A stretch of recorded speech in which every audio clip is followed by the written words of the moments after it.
एक ऐसा मामला जिसने अपराध, सत्ता और कानून तीनों की सीमाओं को हिला दिया।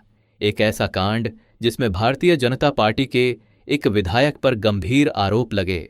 शुरुआत में सबूतों की कमी के चलते उसे बाइज्जत बरी कर दिया गया, लेकिन कहानी यहीं खत्म नहीं हुई। साल 2017 में इस मामले को दोबारा मजबूत किया गया, नए तथ्य सामने आए और आरोपी की गिरफ्तारी भी हुई। इसके बाद लंबी कानूनी लड़ाई चली, लेकिन अब साल 2025 में दिल्ली हाई कोर्ट की एक टिप्पणी और जमानत के आदेश ने फिर से सवाल खड़े कर दिए हैं। कहीं कहा जा रहा है कि वह निर्दोष है, तो कहीं यह दावा किया जा रहा है कि फैसला पलट दिया गया है और रिहाई अब भी नहीं हुई है। आखिर इस केस में चल क्या रहा है? कानून के नाम पर यह उलझन क्यों पैदा हो रही है? और सबसे बड़ा सवाल, क्या योगी सरकार के बुलडोजर एक्शन की बातें सच हैं या सिर्फ अफवाह? इन सभी सवालों के जवाब मिलेंगे आपको इस वीडियो में, इसलिए वीडियो के अंत तक बने रहिए। दोस्तों, कुछ मामले ऐसे होते हैं जो अदालत के फैसले के बाद भी समाज के दिमाग से निकलते नहीं हैं। वे समय के साथ शांत नहीं होते, बल्कि हर कुछ सालों में किसी नए मोड़, किसी नई खबर या किसी नई अफवाह के साथ फिर से जिंदा हो जाते हैं। उत्तर प्रदेश के उन्नाव जिले से जुड़ा कांड भी ऐसा ही मामला है, जब इस केस में उम्र कैद की सजा पा चुके पूर्व विधायक कुलदीप सिंह सेंगार के जेल से बाहर आने की खबर सामने आई तो लोगों को ऐसा लगा मानो पुराना जख्म फिर से हरा हो गया हो। सवाल सिर्फ यह नहीं था कि वह बाहर कैसे आए, बल्कि यह भी था कि क्या न्याय का मतलब अब बदल चुका है। कुलदीप सिंह सेंगार कोई ऐसा नाम नहीं था जिसे यह मामला सामने आने से पहले कोई जानता न हो। वह उत्तर प्रदेश की राजनीति में एक प्रभावशाली चेहरा रहे, स्थानीय स्तर पर मजबूत पकड़ रखने वाले नेता के रूप में पहचाने जाते थे। विधायक रहने के दौरान उनका प्रभाव सिर्फ राजनीतिक नहीं, बल्कि सामाजिक और प्रशासनिक स्तर तक महसूस किया जाता था। यही वजह थी कि जब उनके खिलाफ गंभीर आरोप सामने आए तो शुरुआत में बहुत से लोग इस पर यकीन करने को तैयार नहीं थे, लेकिन जैसे जैसे तथ्य सामने आते गए, मामला सिर्फ एक व्यक्ति के खिलाफ आरोप का नहीं रहा, बल्कि यह सवाल बन गया कि क्या सत्ता और ताकत कानून से ऊपर हो सकती है। उन्नाव कांड की शुरुआत एक युवती की शिकायत से हुई, जिसने अपने साथ हुए अपराध को लेकर न्याय की गुहार लगाई। शुरुआती दौर में इस शिकायत को जिस तरह से देखा गया, उसने ही आगे चलकर पूरे मामले को और संवेदनशील बना दिया। आरोप लगे कि शिकायत को गंभीरता से नहीं लिया गया, कार्रवाई में देरी हुई और पीड़िता तथा उसके परिवार पर दबाव महसूस कराया गया। यही वह दौर था जब मामला स्थानीय पुलिस और प्रशासन से निकलकर मीडिया और सामाजिक संगठनों की निगाहों में आ गया।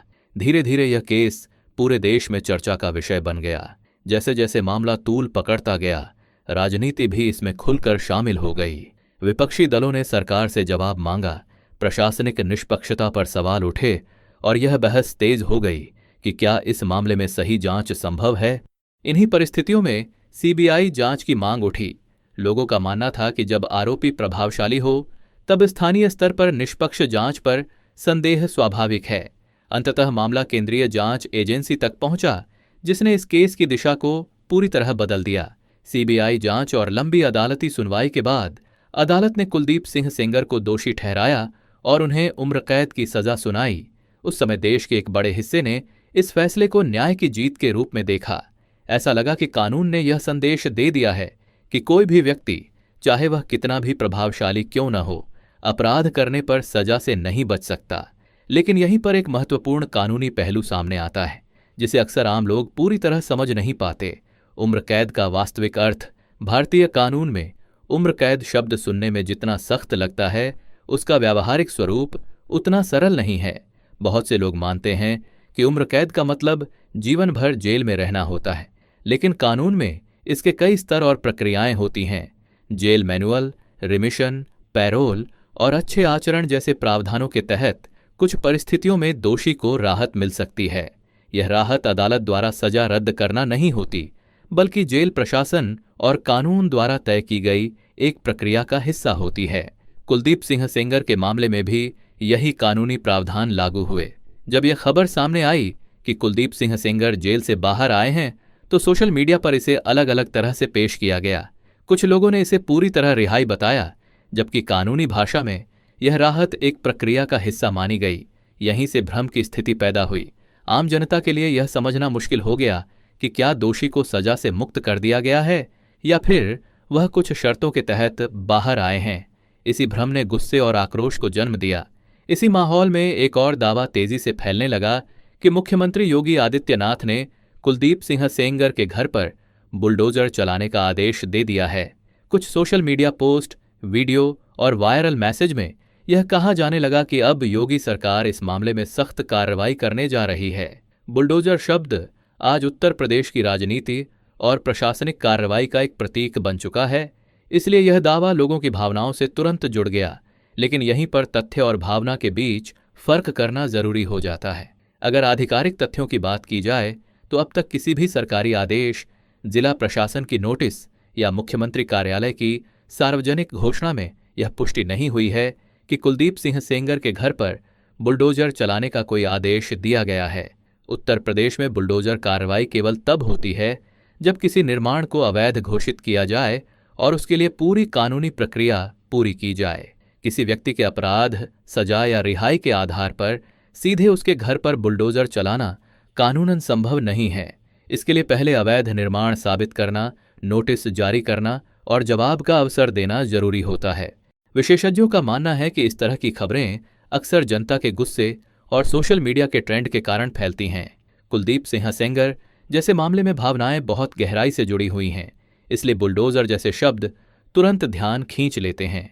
लेकिन बिना आधिकारिक पुष्टि के ऐसे दावों को सच मान लेना न सिर्फ भ्रम पैदा करता है, बल्कि मामले की वास्तविक कानूनी स्थिति को भी गलत तरीके से पेश करता है। यही वजह है कि इस पूरे मामले को भावनाओं के बजाय तथ्यों के आधार पर समझना जरूरी है। उन्नाव कांड सिर्फ अतीत की कहानी नहीं है, यह आज भी लोगों के मन में सवाल पैदा करता है, न्याय, कानून और सत्ता को लेकर। कुलदीप सिंह सेंगर को उम्र कैद की सजा हुई, यह एक तथ्य है। जेल से बाहर आना एक कानूनी प्रक्रिया का हिस्सा है, यह भी एक तथ्य है। लेकिन बुलडोजर को लेकर चल रही चर्चाएं फिलहाल पुष्टि रहित हैं और इन्हें आधिकारिक आदेश के बिना सच मानना सही नहीं होगा। असली कहानी अभी पूरी नहीं हुई है, क्योंकि इसके पीछे की कानूनी प्रक्रियाएं और प्रशासनिक निर्णय अभी भी लोगों की समझ से बाहर हैं। जब उन्नाव कांड ने राष्ट्रीय स्तर पर हलचल मचाई, तब सबसे बड़ा सवाल यही था कि क्या इस मामले की जांच निष्पक्ष हो पाएगी। यही वजह थी कि यह केस अंततः सीबीआई को सौंपा गया। सीबीआई जांच का मतलब सिर्फ एजेंसी बदलना नहीं था, बल्कि यह एक संकेत था कि अब इस मामले को स्थानीय प्रभाव से हटाकर केंद्रीय निगरानी में देखा जाएगा। जांच के दौरान कई गवाहों के बयान दर्ज किए गए, सबूतों का विश्लेषण हुआ और अदालत में विस्तृत चार्जशीट दाखिल की गई। इस पूरी प्रक्रिया में सालों का समय लगा, लेकिन अंततः अदालत इस नतीजे पर पहुंची कि आरोप सिद्ध होते हैं और कुलदीप सिंह सेंगर को दोषी ठहराया गया। अदालत द्वारा सुनाई गई उम्र कैद की सजा को उस समय एक कड़ा और ऐतिहासिक फैसला माना गया। यह संदेश गया कि चाहे आरोपी कितना भी प्रभावशाली क्यों न हो, कानून के सामने सभी बराबर हैं। लेकिन यहीं से एक और जटिल कानूनी पहलू शुरू होता है, जिसे आमतौर पर सार्वजनिक बहस में कम समझा जाता है। भारतीय दंड प्रणाली में सजा का मतलब सिर्फ जेल भेजना नहीं होता, बल्कि उसके बाद जेल नियमों और कानून के तहत कई प्रक्रियाएं लागू होती हैं। उम्र कैद पाए कैदियों के लिए भी ये प्रक्रियाएं एक तय हैं, जिनमें रिमिशन, पैरोल और विशेष परिस्थितियों में स्थायी राहत शामिल होती है। कुलदीप सिंह सेंगर के जेल से बाहर आने को लेकर सबसे बड़ा भ्रम यही रहा कि इसे पूरी रिहाई समझ लिया गया, जबकि कानूनी रूप से यह स्पष्ट किया जाता रहा कि यह राहत जेल मैनुअल और नियमों के अंतर्गत दी गई है, न कि अदालत द्वारा सजा खत्म किए जाने के कारण। इसका अर्थ यह नहीं है कि दोष सिद्ध होने का फैसला पलट दिया गया है। यह फर्क समझना इसीलिए जरूरी है क्योंकि इसी गलतफहमी ने जनता के गुस्से को और भड़का दिया। इसी गुस्से और भावनात्मक माहौल के बीच बुलडोजर को लेकर चर्चाएं शुरू हुईं। सोशल मीडिया पर यह दावा तेजी से फैलाया गया कि योगी आदित्यनाथ ने कुलदीप सिंह सेंगर के घर पर बुलडोजर चलाने का आदेश दे दिया है। लेकिन जब इस दावे को तथ्यों के आधार पर परखा गया तो सामने आया कि न तो जिला प्रशासन की ओर से कोई नोटिस जारी हुआ, न ही मुख्यमंत्री कार्यालय से ऐसा कोई आधिकारिक बयान आया। कानून विशेषज्ञों का साफ कहना है कि किसी व्यक्ति के अपराध या सजा के आधार पर उसके घर पर बुलडोजर चलाना संभव नहीं है जब तक उस निर्माण को अवैध घोषित न किया जाए और पूरी कानूनी प्रक्रिया पूरी न की जाए। उत्तर प्रदेश में बुलडोजर कार्रवाई पिछले कुछ वर्षों में एक सख्त प्रशासनिक प्रतीक के रूप में उभरी है, लेकिन इसका दायरा भी कानून से बंधा हुआ है। हर कार्रवाई से पहले नोटिस, सुनवाई और दस्तावेजी प्रक्रिया होती है। इसलिए कुलदीप सिंह सेंगर के मामले में बुलडोजर को लेकर चल रही खबरें फिलहाल अफवाह और अनुमान के दायरे में ही आती हैं।